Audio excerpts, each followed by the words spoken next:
Mic چالو کیجیے۔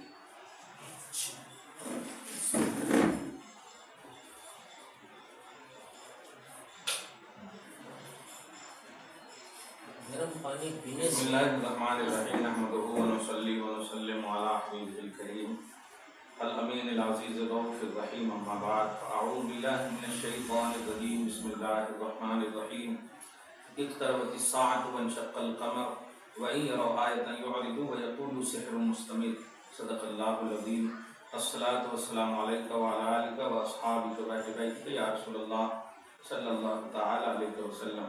سورہ قمر جاری ہے درس میں، پارہ نمبر 27 میں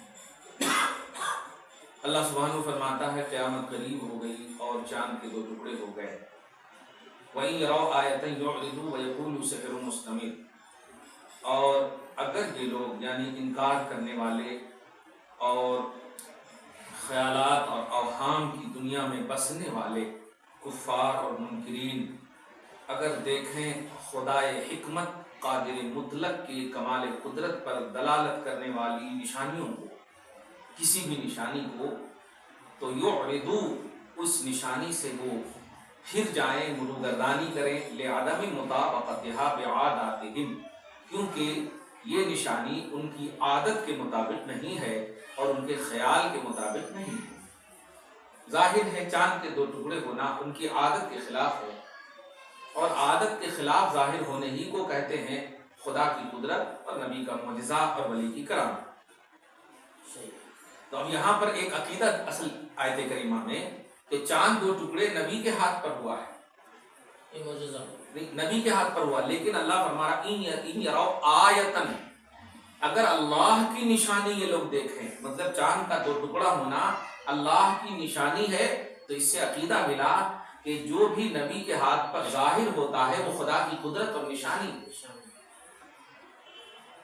سمجھ رہے آپ؟ تو اگر یہ لوگ نشانی خدا دیکھیں، آیات ربانی دیکھیں، تو یہ لوگ پھر جائیں گے۔ لہٰذا اے نبی کے غلاموں، نبی صلی اللہ علیہ وسلم کے ہاتھ پر جو بھی قدرتیں یا ان سے تم صدور دیکھ رہے ہو، جن افعال اور احکام کے، ان تمام احکام کو ان تک محدود نہ رکھنا، وہ میری طرف سے ہے اور میری نشانی ہے اور میری قدرت ہے۔ اس سے ایک عقیدہ یہ ملا کہ اللہ تبارک و تعالی کی رسول کی جو ذات ہے وہ بھی خدا کی نگرانی میں ہے، اور اللہ کے رسول کی صفات بھی اللہ کی نگرانی میں ہے۔ یہ عقیدہ ملا۔ آگے دیکھیے اللہ فرماتا ہے کہ یہ اعراض کریں گے، روگردانی کریں گے، پھر جائیں گے، وَيَقُولُوا، اور یہیں پر چپ نہیں رہیں گے، سحر مستمر، یہ کہیں گے یہ تو کنٹینیو جادو والا مسئلہ ہے، سحر مستمر ہے۔ مستمر کی تفسیر غوث پاک کیا کہہ رہے ہیں دیکھیے، وَيَقُولُوا أَيْ مِنْ شِدَّةِ إِنْكَارِهِمْ وَعِنَادِهِمْ هَذَا الَّذِي صَدَرَ مِنْهُ عَلَى خِلَافِ الْعَادَةِ، یعنی ان کی انکار کی شدت اور ان کی سرکشی جو ان سے صادر ہو رہی ہے حضور علیہ الصلوۃ والسلام سے، جو خلاف عادت صدور ہوا ہے، ان سے بغض و عناد کی بنیاد پر یہ کفار و منکرین کہیں گے کہ سحر مستمر ای فی زمانے وقوعہ، یعنی یہ تو ہمیشہ ہر زمانے میں واقع ہونے والی چیز ہے جادو کے طور پر، لا مختلف منہ، یہ نہیں کوئی نئی بات نہیں ہے۔ ایسا اس طرح سے ایزی بول دیں گے جملہ۔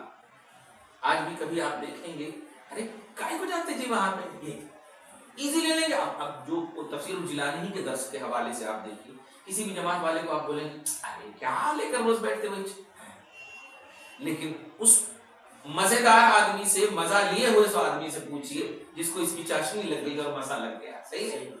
تو آج بھی جو نبی کے سچے نہیں ہیں، نبی کے وفادار نہیں ہے، وہ بھی نبی سے ریلیٹڈ بات کو ایزی لیتے ہیں۔ یہ کوئی نئی بات نہیں، یہ ہماری قسمت ہے کہ الحمدللہ ہم ہر چھوٹی سے یا بڑی سے ہر نسبت والی نبی کی چیز کو احترام کی نگاہ سے دیکھتے ہیں اور ادب کرتے ہیں، الحمدللہ۔ اللہ اسی کا، اللہ کا منشا ہی ہے۔ آیت نمبر 3 دیکھیے، وَكَذَّبُوا وَاتَّبَعُوا، اور حاصل کلام ان لوگوں نے عادت کے خلاف ظاہر ہونے والے نبی کے ہاتھ پر شق القمر کے معجزے کو جھٹلایا، کذبوا، جھٹلایا، وَاتَّبَعُوا أَهْوَاءَهُمْ، اور ان لوگوں نے اپنی فاسد اور اپنے خیالات فاسدہ کی اتباع کی، اپنے باطل عقیدے اور اپنے باطل رائیوں کی اتباع کی۔ وَكُلُّ أَمْرٍ مُسْتَقِرٍ، لیکن انہیں معلوم نہیں کہ ہر معاملہ کا ایک وقت مقرر ہے،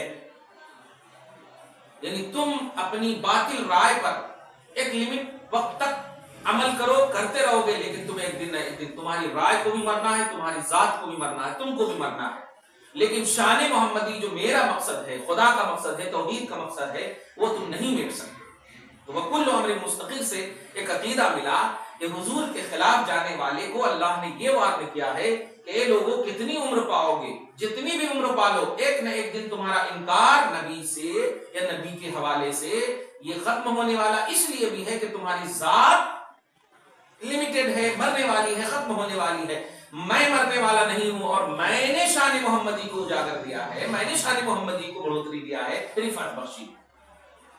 لہذا تیرے لیے توحیدی اعلان یہ ہے کہ تو اگر مجھے فالو کرتا ہے تو شان محمدی کا انکار مت کر۔ الحمدللہ۔ خیر، آگے دیکھیں، آیت نمبر 3 تک کا ہوا۔ آیت نمبر 4 دی وَلَقَدْ جَاءَهُم مِّنَ الْأَنبَاءِ، اور تحقیق کے کفر و عناد کی بنیاد پر غوث دیکھیے کیا کہا، وَمِن نِّہَایَةِ تَمَكُّنِهِمْ وَرُسُوخِهِمْ فِي الْكُفْرِ وَالْعِنَادِ وَتَمَرُّنِهِمْ عَلَى الْغِيِّ وَالْفَسَادِ، اور کفر و عناد میں اور سرکشی و فساد میں انتہائی درجے کو پہنچنے کی وجہ سے یا پہنچنے کے باوجود اللہ فرماتا ہے لَقَدْ جَاءَهُم مِّنَ الْأَنبَاءِ، تحقیق کے جو نبی قرآن پیش کر رہے ہیں، جو بہت بڑا معجزہ ہے نبی کا، اور میری قدرت ہے، میرا کلام ازلی ہے، تو تحقیق کے ان کے پاس، یعنی ان کفار کے پاس، ان منکرین کے پاس، فی القرآن المرشد لہم الی الہدایۃ والعرفان، اس قرآن پاک میں جو ہدایت اور عرفان کا سرچشمہ ہے، من الانباء، وہ اخبار، وہ خبریں، نبا بتا چکا ہوں، نبا ان کی جمع انباء، تو وہ خبریں آئیں جو ماضی زمانے میں گزری ہوئی، جو ماضی پاسٹ میں آ چکی، وہ سب خبریں قرآن پاک میں، کبھی نوح کا تذکرہ، موسیٰ کا تذکرہ، قوم کا تذکرہ، فرعون کا تذکرہ، سب کا تذکرہ، اور ان کے اوپر جو وعیدیں یا ان کے اوپر جو عذاب نازل ہوئے ان کی قوموں پر، نہ ماننے والی قوم پر، سب کا تذکرہ قرآن کے ذریعے انہیں بتا دیا گیا۔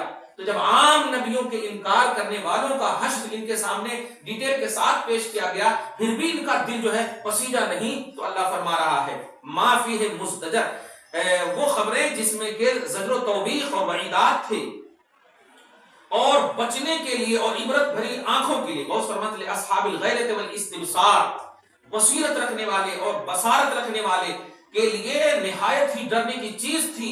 کیوں؟ اذ ہی کلھا حکمت بالغۃ، اس لیے کہ قرآن کا الحمد کے الف سے لے کے والناس کی سین تک سب حکمت بالغہ ہے۔ حکمت بالغہ کا مطلب یعنی نہایت، حد، انتہائی درجے کی حکمت، اس جیسی حکمت ہے ہی نہیں۔ اور یہ تو قرآن نے کئی مرتبہ کافروں سے بھی چیلنج کیا کہ اگر تم اس حکمت بھرے کلام کی طرح تم اپنے آپ کو سمجھتے ہو کہ ہم لا سکتے ہیں، فصحا بلغا ہو، فصاحت اور بلاغت پر ناز کرتے ہو، فاتو بسورۃ من مثلہ، تو ایک سورت لا کر کے دو، عاجز آ گئے۔ اللہ پاک نے اعلان کر دیا تھا فَإِن لَّمْ تَفْعَلُوا وَلَن تَفْعَلُوا، تم نہیں کر سکتے، اور میں کہہ دیتا ہوں نہیں کر سکو گے، لیکن ڈرو اس آگ سے جس کا ایندھن پتھر اور لوگ ہیں۔ صحیح۔ تو کہنا یہ ہے کہ ما فیہ مزدجر، آیت نمبر 4 میں اللہ فرما رہا ہے کہ اس میں ڈرنے کی چیز تھی۔ کیسے کہ ایک چھوٹی سی بات ہے نا بھائی، کہ ایک مرتبہ ایک سوراخ سے مطلب آپ کی انگلی میں کسی نے کاٹ دیا، کوئی موذی جانور، اس کی تحقیق نہیں کریں گے آپ، اب اس سوراخ میں کبھی بھی انگلی نہیں ڈالیں گے آپ، صحیح ہے؟ نبی فرماتے لا یلدغ المؤمن من جحر مرتين، من حجر مرتين، کہ ایک سوراخ سے ایک مومن 2 مرتبہ نہیں ڈسا جاتا۔ ایک تو پریکٹیکل بھی ہے، بچے لوگوں کو دیکھیں، ایک دن منکی وہ آ گیا ہمارے گھر کے اوپر، اب ایک دن دیکھا ہے بچہ لوگ، اب صرف لفظ منکی بولتے ہیں بھاگنا شروع کر دیتے ہیں بچے، منکی بندر، یہ سمجھ رہے ہیں انڈین منکی، اب آگے وہ دیکھ لیے ایسا ہو تو بڑے بڑے دھن والے ہوتے ہیں۔ وہ کہنا یہ ہے کہ ایک وسوسہ، ایک خیال، ایک ڈر جب آ جاتا ہے تو اب دوسرا ڈر نہیں بلکہ اس ڈر پر عمل کیا جاتا ہے، اس سے بچنے کے سامان مہیا کرنے۔ تو اب آپ بتائیے کہ زمین کو نیچے سے اوپر کرنے کا ڈر، طوفان نوح کا ڈر، فرعون کی غرقابی کا ڈر، نمرود اور شداد کا مسئلہ، یہ سب ڈیٹیل کے ساتھ تمہارے سامنے موجود ہے۔ ایک کفارو، اے عرب کے کفارو، وہ عام نبیوں کے قوم، منکرین قوم تھی، ارے تم تو محمد عربی جو سب کے نبی ہے، افضل الانبیاء ہے، اب تو کم سے کم ڈرو کہ میں کیا کرنے والا ہوں کہ آسمان نہ توڑ دوں. صحیح ہے. تو یہ بتانا جو معافی ہے مزدجر، یہ لوگ یعنی ایسی باتیں آئی جس میں زجر و توبیخ تھی، جس میں وعید تھی، جس میں مطلب یہ کہ انکار سے باز آنے کے پہلو تھے، لیکن پھر بھی یہ لوگ نہیں مانے. حالانکہ حکمت بالغۃ، ساری حکمت سے لبریز انتہائی درجے کی حکمت کی باتیں تھی. نہایت فی الاحکام والاتقان، یقین کرنے کی بات تھی لیکن نہیں. فما تغنی النذر، تو ڈرانے والوں کے ڈر نے فائدہ کچھ نہ دیا. یعنی جتنے بھی انبیاء کرام آئے، قوم کو جو ہلاکت ملی، قوم کو جو تباہ و بربادی، اگر وہ انبیاء کرام کی باتوں کو مان لیتے تو نہیں ہوتی. اسی کی طرف منظر کھینچا اللہ کہ دیکھو جب عام ڈرانے والوں کے ڈرانے نے انہیں فائدہ نہ دیا، یعنی ڈرایا تو لیکن اس ڈر سے وہ فائدہ حاصل نہ کیا. اب میں نے تباہ کر دیا، میں نے ڈبو دیا، میں نے غرق کر دیا، میں نے ہلاک کر دیا قوم عاد، قوم سمود، سب کو. فما تغنی النذر، تو سوچو یوم یدعو الداعی الی شیء نکر. اب بھی اس آیت کو دیکھنا ہے، یاد کرو جس دن بلانے والا بلائے گا. ابھی بلانے والا کون ہے؟ تو نہیں، سب سے بڑی بات یہاں پر تفسیر کے آئینے میں ایک آواز دینے والا آواز دے گا، وہ ہے حضرت اسرافیل علیہ السلام. بیت المقدس کے صخرہ پر، چٹان پر کھڑے ہو کر کے حضرت اسرافیل علیہ السلام آواز دیں گے. اور بتا چکا ہوں کہ آواز ایسی ہوگی کہ اس آواز کی طرف ٹڈی دل کی طرح بھاگیں گے. آپ ٹڈی سمجھ رہے ہیں؟ جھنڈ کا جھنڈ جو جاتی ہے، دیکھیں جدھر چلتی ہے تو ادھر بھی چلتی ہے، وہ بکھرتی نہیں، جھنڈ کا جھنڈ بھاگ. تو ایسے اللہ پاک فرما رہا کہ جب اسرافیل علیہ السلام، اب دو ہے، یا تو مطلب یہ کہ باس بعد الموت کا سور ہے، پھر اس کے بعد جو 60 سال یا 40 سال کا جو عرصہ ہوگا، جو محشر کی طرف دوسرا سور جو ہوگا ہے. تو یہ سور پھونکنے والی بات کہ الی شیء نکر، ایک غیر معروف بات کی طرف بلائیں گے، وہی سور کی طرف. اور آواز سن کر کے کس کی طرح، کیسے خوش شان ابصار ہوں، اس آواز کو سن کر نگاہیں نیچی رہیں گی لوگوں کی. یخرجون من الاجداث، لوگ قبروں سے نکل پڑیں گے. کانہم جراد منتشر، جیسے کہ ٹڈی دل منتشر ٹڈی نظر آئیں گے سب، یعنی جھنڈ کے جھنڈ نظر آئیں گے اور اس طرف بھاگتے ہوئے نظر آئیں گے. واہ، آگے دیکھیں. فی الکثرۃ والانتشار الی الامکان فیتوجہون مہطعین، بہت جلدی کریں گے الی الداعی، وہی آواز دینے والے کی طرف. مادین اعناقہم نحوہ، اپنی گردنوں کو ابھارتے ہوئے بھاگیں گے، جلدی بھاگیں گے. ومن شدت خوفہم وہولہم، اور ان کی شدت خوف اور ہولناکی یہ ہوگی. لیعلموا ان لما یدعوہم ومن شدت تلک الساعہ ونہایت احوالها وفضانتها، حالانکہ وہ جانتے ہیں اس سے پہلے بتا دیا گیا تھا کہ ایسا آنے والا زمانہ، ایسا آنے والا زمانہ. اگر تم ابھی تک نہیں ڈر رہے ہو تو اس آواز کا انتظار کرو. یہ بتانا چاہتا، اس آواز کا انتظار کرو. اس آواز سے تو تم کو آٹومیٹک بھاگنا ہی پڑے گا، جانا ہی پڑے گا. اور تم اپنے اعمال کو دیکھ لو تو اللہ منظر کھینچ رہا ہے. یقول الکافرون، ایسا منظر دیکھ کر کے کافر کہہ پڑیں گے، دیکھیں نبی کے خلاف جانے والے کہہ پڑیں گے ھذا یوم عسر، یہ تو بہت سخت دن ہے. اس کا مطلب یہ ہوا کہ ہولناکی کافروں کے لیے، غلامان رسول کے لیے ہولناکی نہیں. جن جن لوگوں نے انکار کیا ان لوگوں پر کہا کہ ھذا یوم عسر، یہ بہت سخت سے سخت ترین دن ہے. فی نجواہم وحواجس نفوسہم ھذا یوم عسر صعب فی غایت الصعوبۃ والفظاع، یعنی نہایت ہی سخت ہے اور نہایت ہی پریشان کن ہے. دوسری آیتوں میں آپ نے سنا، سورہ نازعات یعنی سورہ نباہی میں سنے تھے کہ یا لیتنی کنت ترابا، کافر یہ کہہ پڑیں گے اے اللہ یہ ذلت نہیں چاہیے، جہنم ہی دینا ہے تو دے دے، مٹی کر دے یہ بہتر ہے، انسان بنا کر کے یہ ذلت نہیں. یہ ہوگا عام نبیوں کے منکرین کے ساتھ. تو محمد عربی کے انکار کرنے والے عرب کے کفاروں، ہوش کی ناخن لو، یہ کہنا چاہتی ہے، ہوش کے ناخن لو.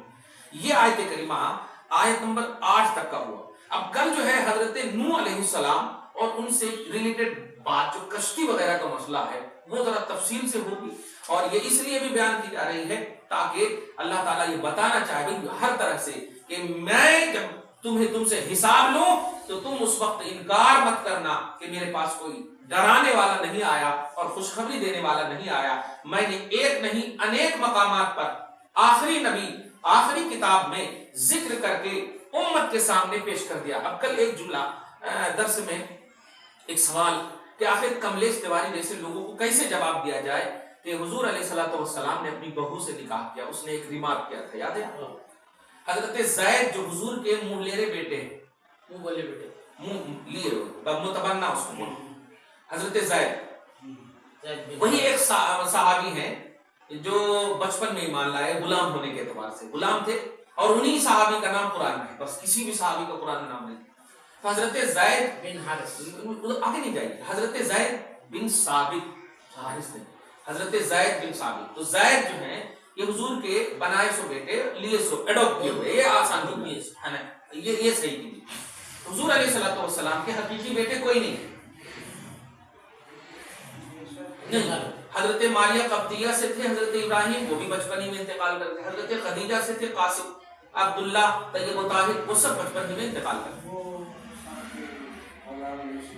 تھے, مطلب بچپن ہی میں انتقال کر گئے. تو بہو کا مسئلہ کہاں سے آیا؟ یہ ہے اصل. یہاں یہ کہنا چاہ رہے کہ حضور, یہ سوال یہ کہ حضور نے بہو سے نکاح کیا, اور دلیل کیا دیتے ہیں کہ چونکہ زید جو ہے حضور کے بیٹے, اور زید نے جب اپنی بیوی کو طلاق دیا تو مطلب بیٹے کی بیوی سے نکاح نہیں کرنا چاہیے. سوال اس کا جواب آسان سے ملے گا. ایک تو بات یہ ہے کہ اگر قرآن کو سنویدھان سمجھتے ہو, قانون سمجھتے ہو, تو قرآن کیا کہہ رہا ہے وہ لاجک دیکھنا چاہیے. قرآن کہتا ہے کہ ہم نے زید کی بیوی سے جب انہوں نے طلاق دیا تو ہم نے, اے حبیب, ہم نے نکاح کرایا ہے زینب کا تجھ سے, نبی نے کیا نہیں. قرآن کہتا ہے ہم نے نکاح کرایا, پارہ نمبر 22 میں سیکنڈ پہ, سمجھ رہے آپ, ہم نے زوجنا, ہم نے نکاح کرایا کا آپ کا, ہاں, حضرت زید کی بیوی سے طلاق دینے کے بعد. ایک بات, ایک جواب تو یہ کہ قرآن کہہ رہا, یہ ہمارا مسئلہ نہیں, مسلمانی مسئلہ نہیں ہے, اسلام کا مسئلہ. اور دوسری بات, حقیقی بیٹے کی بیوی سے مطلب یہ کہ باپ شادی نہیں کر سکتا. متبنہ بیٹے حقیقی درجے میں ہے ہی نہیں, اسی لیے تو وہ وراثت کے بھی حقدار نہیں. اخلاقی طور پر دے تو اپنی الگ بات ہے. حقیقی بیٹے کی جو بیوی ہوگی, بیٹے نے اگر طلاق دے دیا تو زندگی بھر تک وہ نکاح نہیں کر سکتی اپنے سسر سے, طلاق دینے کے بعد بھی. سمجھ رہے نا, یا بیٹا مر جائے تب بھی, کیونکہ سسر باپ کی منزل میں ہوتا. حقیقی بیٹے, کیونکہ قرآن پاک میں دیکھے گا پارہ نمبر 4 کی لاسٹ آیت کریمہ کہ حلائل ابنائکم الذین من اصلابکم, اصلاب یہ صلب کی جمع, یعنی تمہارے حقیقی صلبی نسلی بیٹوں کی بیویاں حرام کر دی گئی ہیں.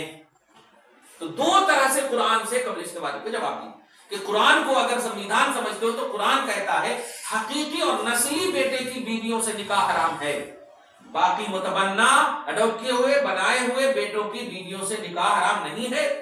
ایک بات. دوسری بات کہ رسول نے کیا کہاں؟ رب نے کیا, رب نے آپ کا نکاح کیا. تو اب سوال لوگوں اور مسلمانوں سے کیوں کر رہے ہیں؟ لیکن ہم لوگ چونکہ اتنی گہرائی میں جاتے نہیں, قرآن کا واقعی نالج نہیں ہے, اس لیے لوگ جو ہے پریشان ہو جاتے ہیں, ارے ایسا کیا ایسا ہے. صحیح بھی ہے.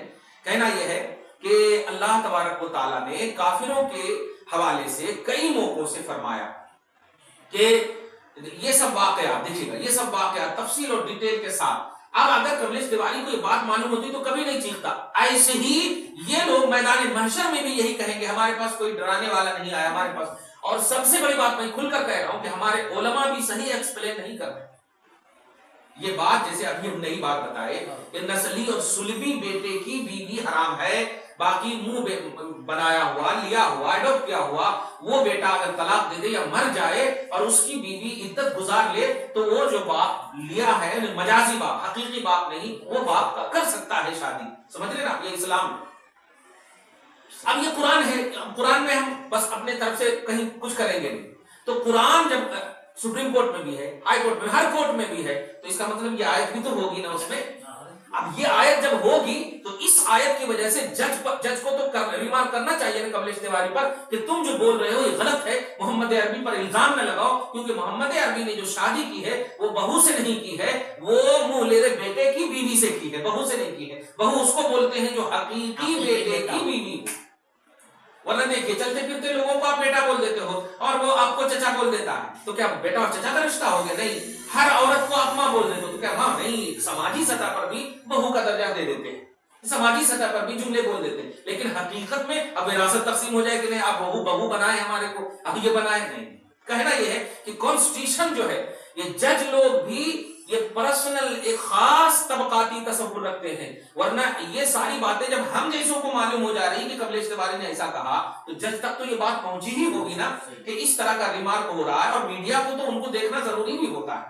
تو وہ کیوں نہیں ایکسپلین کرے قرآن کے ذریعے سے؟ اس کا مطلب نہیں کہ یہاں انڈیا میں خاص طور سے مسلمان ٹارگٹ